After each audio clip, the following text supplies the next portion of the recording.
घटना जी घडलेली आहे त्याच्या खुनाची, त्याच्यामध्ये माननीय मुख्यमंत्र्यांनी रात्री त्या दिवशी 1:30 वाजता बाळासाहेब कोल्हे यांची स्पेशल हे जे आहे सरकारी वकील म्हणून नियुक्ती केली. रात्री 1:30 वाजता त्या दिवशी सही केली. आणि काल मी माननीय उच्च न्यायालयाचे सुद्धा म्हणजे माननीय न्यायालयाचे आभार मानेल. आणि गुजर साहेब म्हणून DYSP आहेत CIDचे, त्यांच्याकडं ते खाली तपास करतायत. 15 दिवसाचा PCR याच्यामध्ये काल मिळालाय. ही अतिशय समाधानाची बाब आहे, कारण या लोकांना लवकरात लवकर MCR होण्याची घाई जी झाली होती ती घाई या ठिकाणी आता होणार नाही. त्याच्याऐवजी 15 दिवस PCR या लोकांना मिळालेला आहे. म्हणजे त्या ठिकाणी CIDच्या अधिकाऱ्यांना तपास करण्याचा संधी मिळेल. काल रात्रीच मुख्यमंत्री महोदयांचे PS पळसकर साहेब यांचाही मला स्वतःला फोन आला होता. कारण मी फोन केला होता की SIT गठीत अजून झालेली नाही. तर काल रात्री मला वाटतं त्यांनी सांगितलंय की CM साहेबांची कालच सही झाली. IG लेवलचे अधिकारी त्यांच्या प्रमुख म्हणजे मार्गदर्शनाखाली या दुर्दैवी आणि अतिशय घाणेरड्या घटनेचा तपास त्या ठिकाणी होणार आहे आणि ज्युडिशियल इन्क्वायरी सुद्धा त्या ठिकाणी होणार आहे. त्याच्यामुळे आणि राज्याच्या मुख्यमंत्र्यांनी हे मनावरती घेतलंय. बाकीचे आणि प्रचंड रोष एकट्या बीड जिल्ह्यातच नाही, मला वाटतं राज्यभरामध्ये याच्या रोष लोकांच्या मध्ये गेलेला आहे. हे कोणालाच घटना पटलेली नाही. आणि याच्यामुळं मला वाटतं काल सर्वपक्षीय काहीतरी बैठक सुद्धा बीडला झालेली आहे आणि त्याच्यामध्येही काही निर्णय झालेत. माझ्या कानापर्यंत अजून आलेले नाही, परंतु ते आले त्या बाबतीतही म्हणजे बीड जिल्हा एकवटेल असं एकंदरीत चित्र आहे.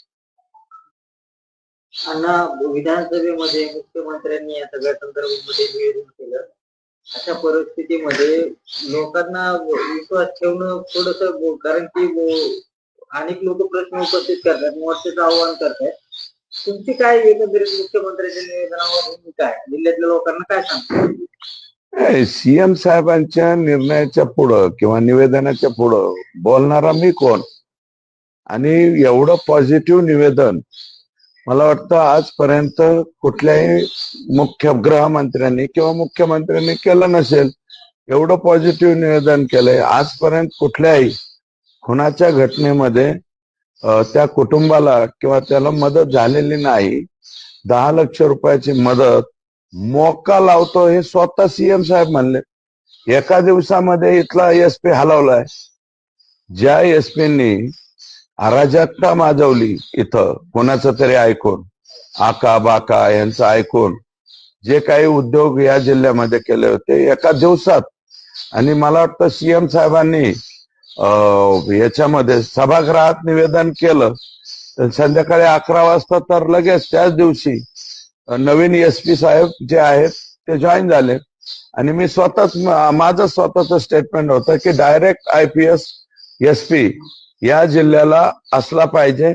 आणि मी बी उद्याच्याला काही सांगितलं किंवा आणखी कोणत्या लोकप्रतिनिधींनी चुकीचं काम सांगितलं तर ऐकलं नाही गेलं पाहिजे. कायदा नावाची काही गोष्ट आहे का नाही? बीड जिल्ह्यामध्ये काय राहिलंय कायद्याच? आता जे आहे हे जे गार्डियन वगैरे म्हणत होते स्वतःला, त्यांच्यामुळं या बीड जिल्ह्यामध्ये मी ते गँग्स ऑफ सफेदकोर का वशेकोर म्हणलं, याच्या पलीकडे काय तयार झालंय? त्याच्यामुळं ऍक्शन जे आहे ते आता सुरू झालेली आहे.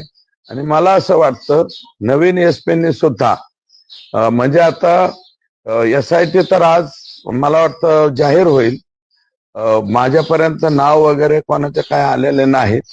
तो राईट जो आहे तो माननीय मुख्यमंत्र्याचा आहे. त्यांच्या PSने फक्त मला सांगितलंय की साहेबांची सही झाली. आणि हे जे SP आलेले एसपी साहेबांचं तिथं स्टेटमेंट झालं. रात्री 11 वाजता ते एसपी आले. पण मी त्यांच्याबद्दलही माहिती घेतली, कारण धाराशिव जिल्ह्याचाही मी आमदार होतो 30 मागच्या 21 जून पर्यंत. त्यांनी तिथे काम केलेलं आहे.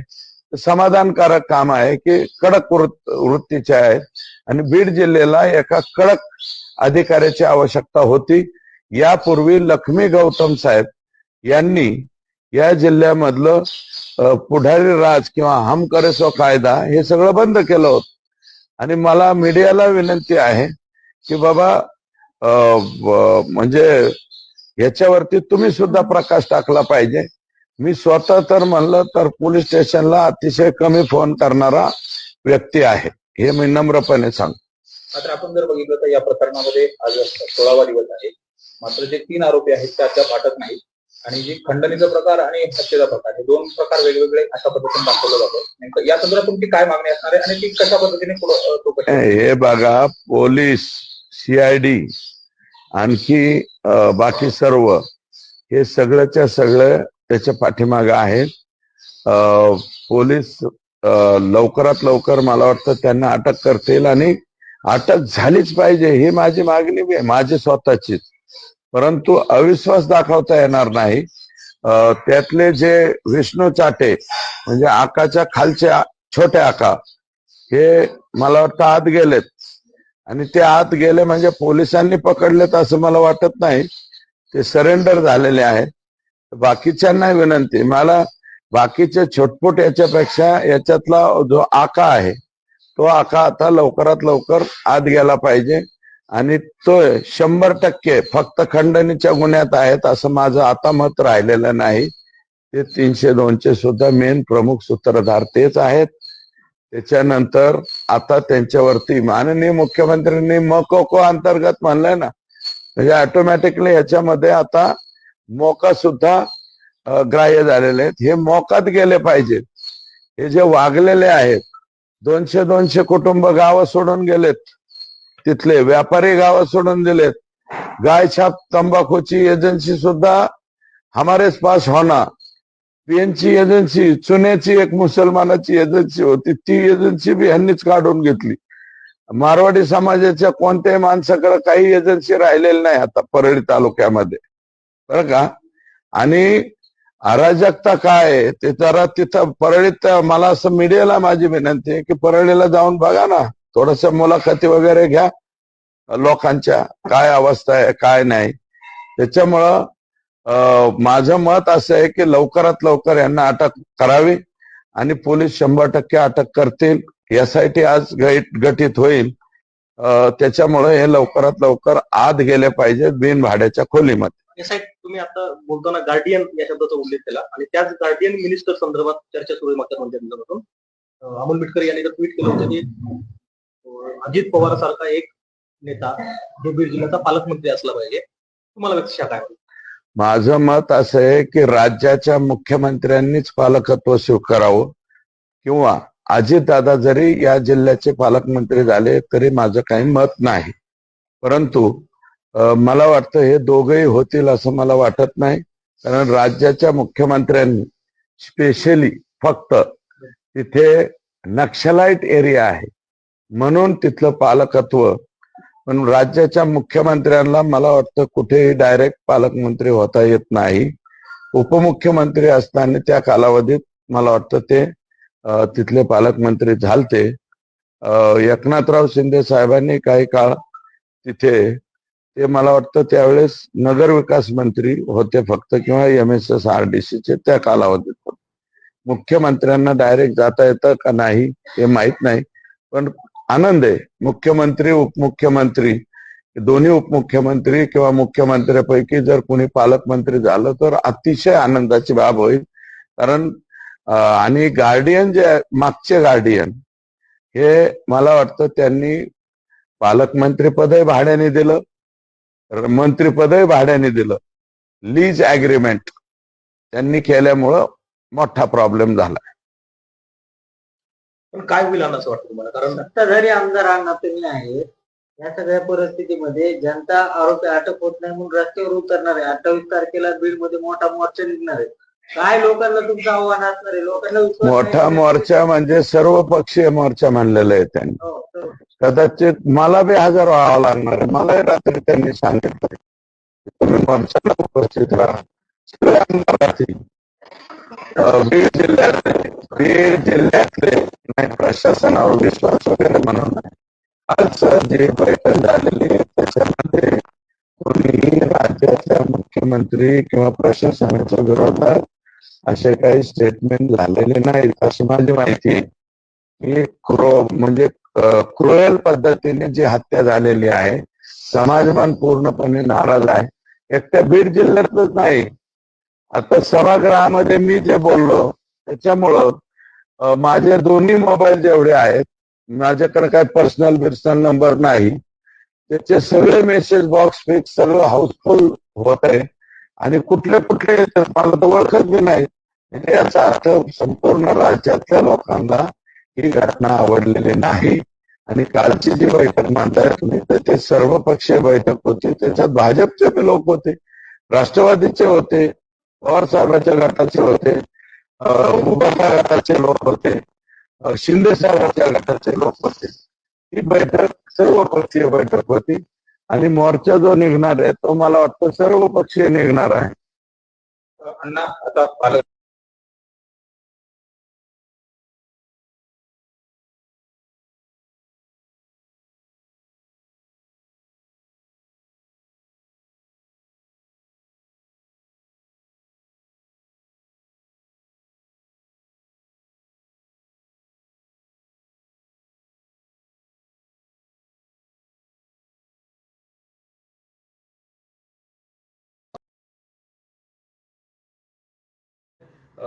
मुंबई तक आहे, लोकशाही आहे, ह्या सगळ्यांच्या मॅक्स आहे, या सगळ्यांच्या याच्यावरती माझं मत आहे की तुमचं कोणतं ते पोर्टल का काय म्हणतात ते PDF तुम्ही टाका, हे लोक जाहीर करा, मग ते लोक त्याच्यावर व्यक्त होतील की परळी तालुक्यातल्या लोकांनी बीड जिल्ह्यात सगळीकडे जमिनी कस काय घेतल्या आणि शेतकऱ्यांच्या जमिनीवर मी विमा भरण्याची हिंमत केली.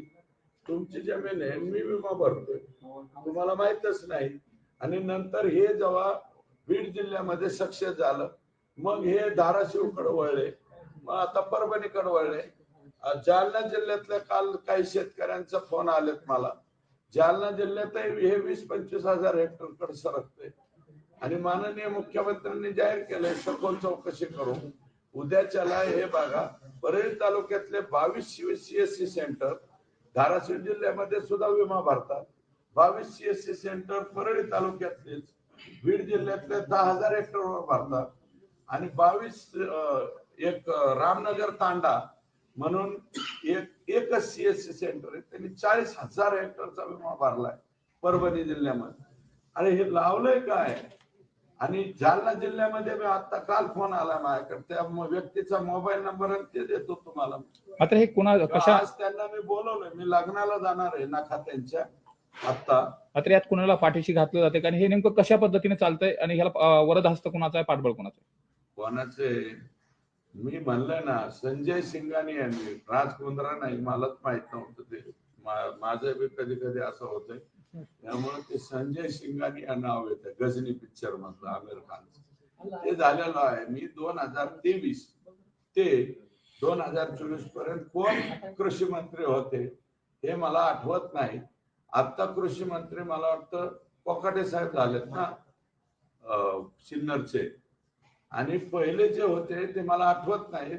शक्यतो तुम्हाला जर आठवत असतील तर त्यांचं नाव घेऊन टाका तुम्ही, माझं काय म्हणणं नाही. सभागृहात मी त्यांचं नाव घेतलं नाही कारण 35ची नोटीस मी दिली नव्हती. हे कुणाच्या आशीर्वादाने चालतंय? उद्या समजा माननीय मुख्यमंत्र्यांचा मतदारसंघ हा नागपूर शहरातला आहे, नागपूरच्या साहेबांच्या मतदारसंघातल्या लोकांनी जर संपूर्ण महाराष्ट्रामध्ये पीक विमा भरला आणि त्याचे पैसे मिळाले, थोडं तिरकं नाही ना, 8,000 कोटी रुपये समजा राज्य सरकार आणि केंद्र सरकार जर एका वर्षाला शेतकऱ्यांना देत असेल आणि त्यातले 2-2 हजार कोटी 3,000 कोटी रुपये हे जर असे CSC सेंटर वाले आणि परळी तालुक्यातले माननीय जे साहेब 1,42,000 निवडून आलेले आहेत त्यांचे लोक असतील तर मला वाटतं हे आता फार झालं. आणि हे तुमच्या पोर्टलवर याद्या टाका एवढी माझी विनंती आहे. तुम्हाला ती पीडीएफ देतो, मला त्यातलं लय कळत नाही पण ते देऊन टाकतो तुम्हाला. अण्णा, तुम्ही दरवेळेस छोटा आका मोठा आका कुठल्याही आकाचं नाव घेत नाही, घाबरता? मी सांगितलं ना अगोदरच, मी घाबरत कोणालाच नाही म्हणून. घाबरायचं नाही, फक्त आता लिंक जी जोडायला चाललेली आहे येऊ दे आता, 1-2 दिवसात 3 दिवसात येणार. मी सांगितलं ना आका 100% 302 मध्ये सुद्धा आहे बर का. आकांच्या आदेशाशिवाय होत नाही. आणि 9 तारखेला घटना घडली आणि 8 तारखेला आका तिथं एका इंग्लिश दारूचं लायसन भेटलंय मला वाटतं त्यांनी कुठून तरी विकत आणलंय. 72 का काय बिअर बार आहेत त्या केज मध्ये. त्या सगळ्यांचा खोटा उपटायसाठी त्यांनी ते आणलं, अग्रीमेंट केलंय, त्याची प्रत सुद्धा माझ्याकडे आली आकांच्या याची. आणि मला वाटतं इथं काहीतरी जमिनी कोणाच्या शेतकऱ्याच्या न मोजता आता काहीतरी चाललंय रिसॉर्ट का काहीतरी.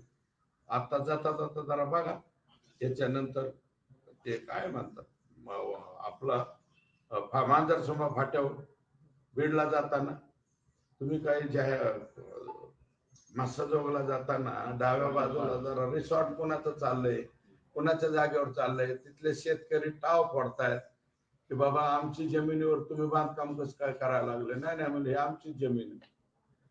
आणि ते बीडचा तहसीलदार कोण आहे त्याला जाऊन विचारा ना तुम्ही, त्यांच्याकडे तक्रार आलेली आहे. बीडचे तहसीलदार काय झोपा काढतात महसूलचे? तुमची जमीन आहे त्याच्यावर मी रिसॉर्ट बांधायला चालू करायचं आणि शेतकऱ्याच्या जमिनीचे दुसऱ्यांच ते काय मुरुम करायचं आणि स्वतःच्या शेतात नेऊन टाकायचं. अरे वागणं कुठनं झालंय बाबा? हे काय, याला काही लिमिटेशन आहेत का नाही? आणि ते दुबे प्रकरण जे आहे ते दुबे प्रकरणामधला आरोपी कोण दाखवलाय? नाही कर उंबरकर का हिवरकर का काय त्याचे डायरेक्ट आकाच मेन त्याचे.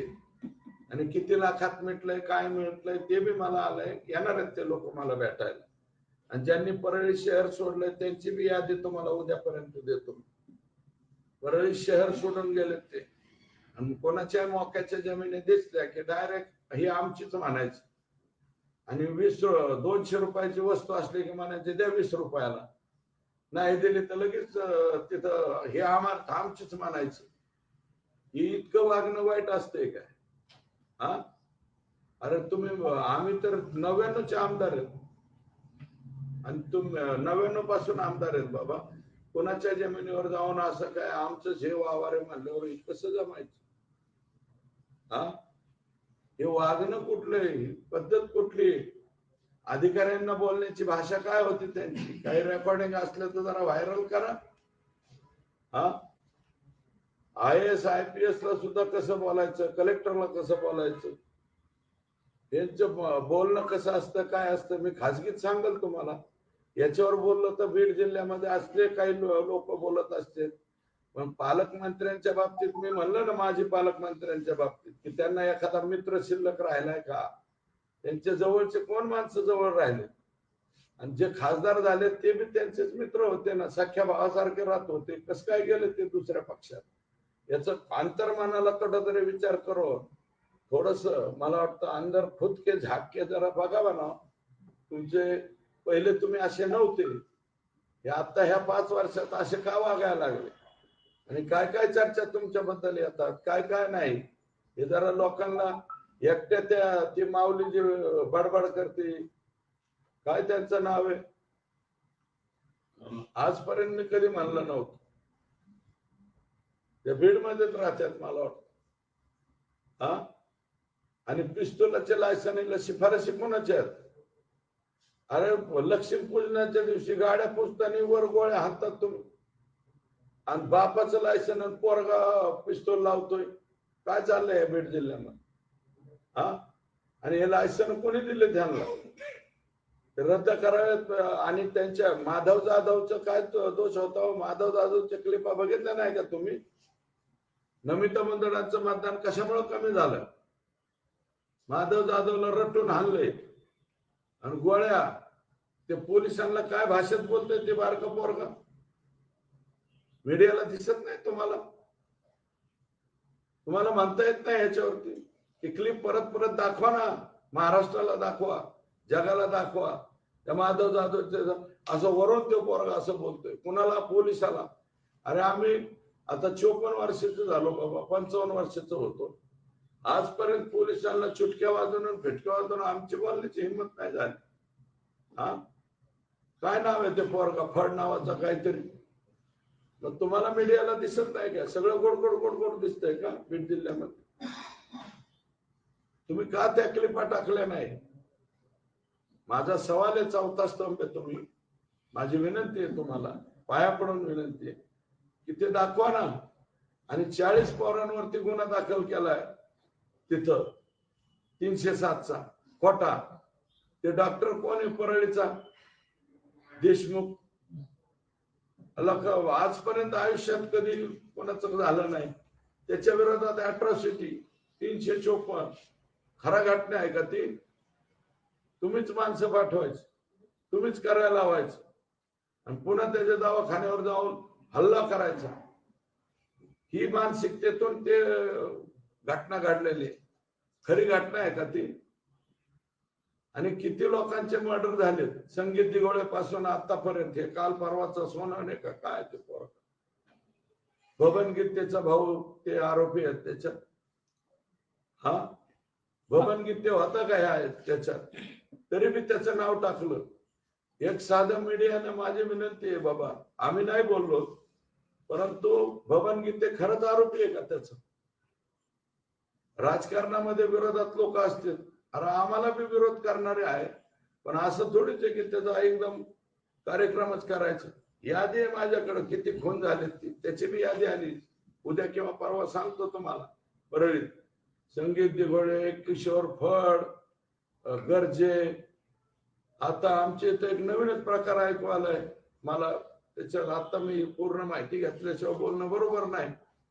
या आमच्या डोंबरीच्या तलावात काय आणून टाकलं होतं डेड बॉडी. त्याच्या मागे कोण आहे? हे सगळ्या गोष्टीचा तपास व्हायला पाहिजे ना. एकूण बीड जिल्ह्याची ही परिस्थिती आता बदलण्यासाठी मुख्यमंत्र्यांनी तर निवेदन केलेलं आहे. आता यावर काय नेमकं उपाययोजना केल्या गेल्या पाहिजे? मुख्यमंत्र्यांनी जे निवेदन केलंय ते तुम्ही जरा नीट अभ्यासा. अतिशय कणखर आणि अतिशय स्पष्ट केलंय. याच्यात मुख्यमंत्री बी उपमुख्यमंत्री बी कोणाला पाठीशी घालणार नाही. आणि मुख्यमंत्री जे बोललेत ना मोका, यातच तुम्ही ओळखून घ्यायचं की त्यांची मेंटॅलिटी काय आहे. याच्यात कोणाला काही बक्षिलं जाणार नाही.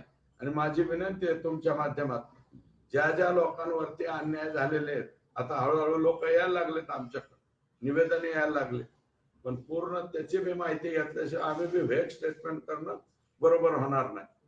परंतु या ज्या काही घटना आहेत, करुण कहाण्या आहेत ह्या बीड जिल्ह्यातल्या, हे जे वागलेले आहेत, मी म्हणलं ना धनंजय मुंडे पूर्वी असे नव्हते, आता कसे झाले, काय होता सतून काय झाला सतू, अशी परिस्थिती तुमची आली साहेब. काय आणि याद्या देतो आता मग तुम्हाला प्रत्येकाच्या शिफ्टिंगच्या. परळून लोक उठत आहेत, अंबाजोगाईला जातात, पुण्याला राहायला जातात, मुंबईला गेले, सगळे घरदार सोडून जय हिंद जय महाराष्ट्र झालाय. हे माहित होत नाही का एक्स गार्डियन? कांदा तुम्ही म्हणलात की बजरंग सोनवणे ते कुणाचे मित्र होते, तसं ज्यांच्याबद्दल तुम्ही बोलताय ते तुमचे पण मित्र होते? माझे बी मित्र होते ना, परंतु बदलले ना. मी काय होता तू काय झाला, काही काळापासून बदललेत ना. अरे मी अजून सांगेल ना, पूर्ण डाटा माझ्याकडे आलाय ना. कोणाचे बी बदनामी करायची, कुणाला राजकारणातून संपायचं, कसं संपवायचं, माझ्या व्यक्तिगत बाबतीत सुद्धा माझ्या कानावर आलंय. जे माझ्या कुटुंबाच्या बाबतीमध्ये काही घडलंय त्याच्या बाबतीमध्ये सुद्धा. पण मोबाईल नंबर, कोणाच्या फोनवर कोणत्या दिवशी कुठं फोन गेला, याच्या सहित सगळी माहिती देतो मी तुम्हाला. हा अण्णा, जे काही पुरावे तुमच्याकडे आता आलेले आहेत, जे काही पुरावे आता तुम्ही दाखवत आहेत, जे परळीचे झालेले कांड, हे निवडणुकीच्या आधी तुमच्या हातात होते का? नव्हते. निवडणूक झाल्यानंतरच पुरावे झाले. हे निवडणूक नाही, संतोष देशमुखचा ज्या पद्धतीने खून केला गेला, जी पद्धत आहे, पटली का तुम्हाला? ज्याला हार्ट आहे त्या कोणत्या माणसाला पटणार? आणि तरी तुमचे सोशल मीडियावर हम तुम्हारे साथ है, हमारा अमका है, हमारा अमका है. अरे काय, आता मला वाटतं बरंच मोका स्टेटमेंट झाल्यापासून बरेच फेसबुक व्हॉट्सअप वरून डिलीट व्हायला लागले. माझ्या कानावर जे येतंय आकांचं बरंच डिलीट व्हायला लागलं. या संतोष देशमुखांच्या खून प्रकरणामध्ये आता बीड जिल्ह्यामध्ये आणि संतोष महाराष्ट्रामध्ये देशमुखला मी ओळखत राजकारण नव्हतो होतंय. बिचाराला बरं का.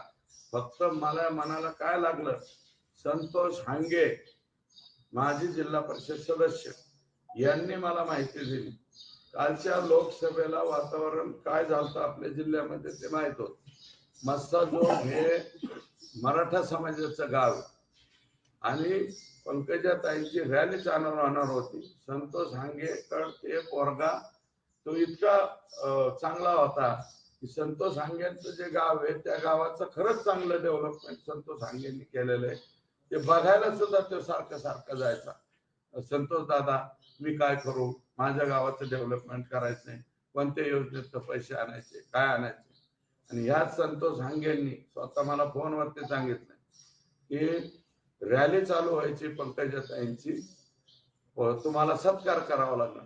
तर ते अख्खं गाव म्हणत होतं की सत्कार करायचा नाही त्यांचा पंकजाताईंचा. पण तरी संतोष दादा म्हणल्यामुळं ते म्हणलं नाही बाबा, गाव आपल्या गावातून यायचं, तिथून रॅली जायची, सत्कार. या संतोष देशमुखनी पंकजाताईंचा सत्कार केलेला आहे लोकसभेच्या वेळेस. आणि आता नमिता मुंदडांचा बूथ प्रमुख राहिलेला आहे भारतीय जनता पार्टीचा. भारतीय जनता पार्टीचा मी आमदार आहे. माझ्या पक्षाच्या बरं का बूथ प्रमुखाची जर अशी इतकी भयानक स्वरूपामध्ये हत्या झाली, त्याच्यामुळं मी याच्यामध्ये जास्त पडलेलो आहे. पर्सनली कोणाचा काही संबंध नाही. हत्या जरी ज्या पद्धतीने केली ती तुम्हाला पटली असते तर बघा. आणि संतोष ते गरीब आहे लेकरू, तुम्ही गेलात ना सगळेजण, 7 पत्र्याचं घर आहे का किती येतात, आहे का त्याला स्वतःच घर? अण्णा हा तुम्ही काय विचारत होता? राज्याच्या तुम्ही विचारा, तुम्ही अगोदर विचारला होता ना. संतोष देशमुखांच्या खून प्रकरणामध्ये जिल्ह्यात आणि राज्यात आता राजकारण होतंय आणि जे पालकमंत्री होते आधीचे त्यांना आता टार्गेट केलं जातं या सगळ्याच्या. टार्गेट अजून टार्गेट नाही, टार्गेट केलं जातंय असं काय संबंध आहे त्यांचा? मग हे कोण आहे ते स्वतःच मानलेत ना. आणि पालकमंत्री यांनी 12 डिसेंबरला या राज्यामध्ये RR पाटील साहेबांचं एका स्टेटमेंट वरती, ते बी त्यांना हिंदी नीट नाटकी येत नव्हती, मला वाटतं त्याच्या मनात ती भावना नसेल RR पाटला बरं का. रामशे बंधूचा ते कोण हिरो का काय निर्माता हिंडला म्हणून विलासराव देशमुखांचं मुख्यमंत्री पद गेलंय. मुलीचे मार्क वाढवले म्हणून निलंगेकर पाटील साहेबांचं मुख्यमंत्री पद गेलं. RR पाटलांचं बडे बडे शहरों में छोटी छोटी घटना असं काहीतरी स्टेटमेंट झालं. डायरेक्ट मुंबईनं अंजनीला पाठवलं. 12 डिसेंबरला आपले एक्स गार्डियन कोणत्या भाषेत बोललेत तुमच्या समोर, त्या क्लिप का परत फिरवत नाहीत तुम्ही? त्याचा राजीनामा मागणार. एक मिनिट ऐका, मी कुठं राजीनामा मागतो? ते राजीनामा वगैरे ते निर्णय मुख्यमंत्री उपमुख्यमंत्री करतील. ते काय भाषेत बोलले? महाराष्ट्रातल्या कोणत्या जिल्ह्यात किडनॅपिंग होत नाहीत का? मर्डर खून होत नाहीत का? साऱ्या देशामध्ये. म्हणजे तुम्ही समर्थन देताय का या संतोष देशमुखच्या खून करणाऱ्याला? ती तुमची लँग्वेज काय, बॉडी लँग्वेज काय आहे त्यांची?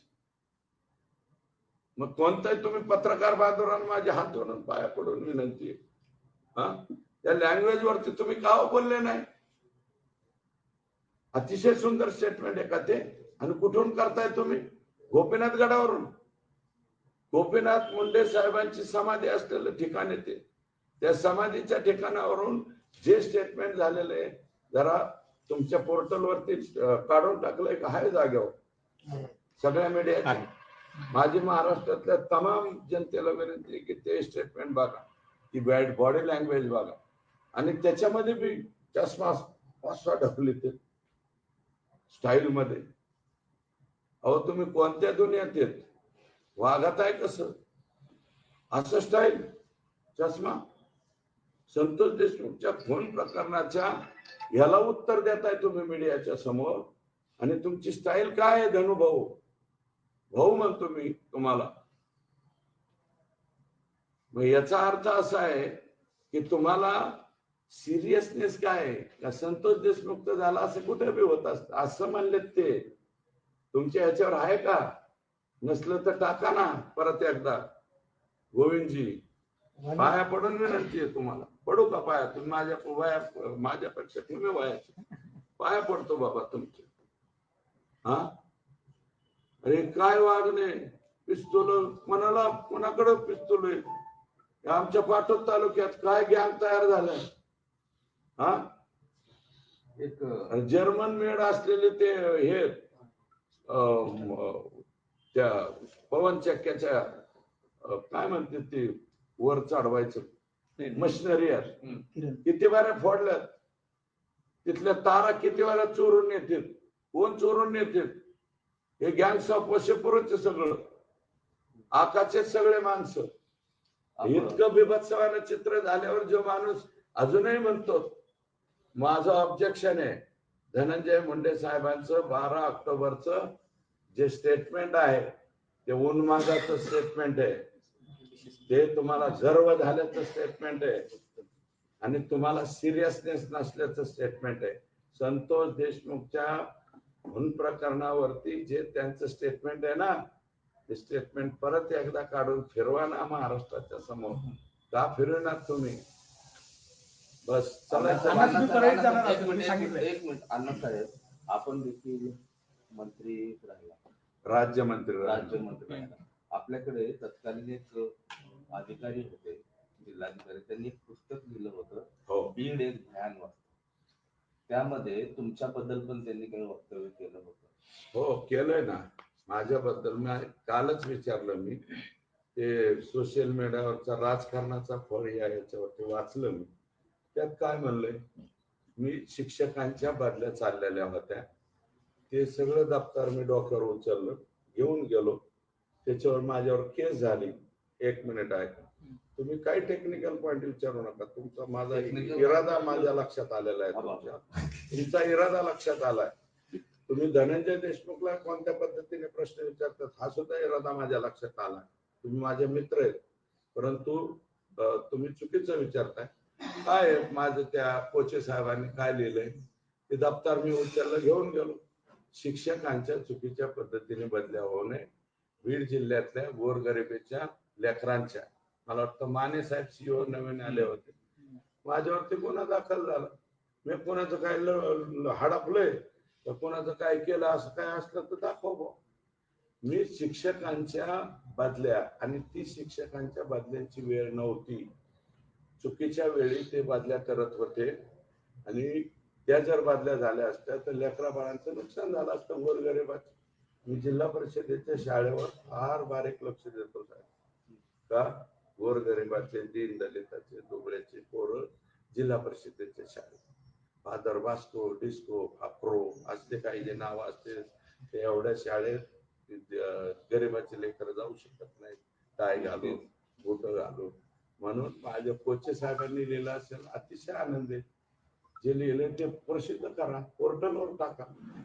आणि त्यात माझी काही चूक असते मी तारखा केल्या, आणि ती केस सुद्धा मायबाप न्यायालयाने सोडली, मला निर्दोष मुक्त केलंय त्याच्यात.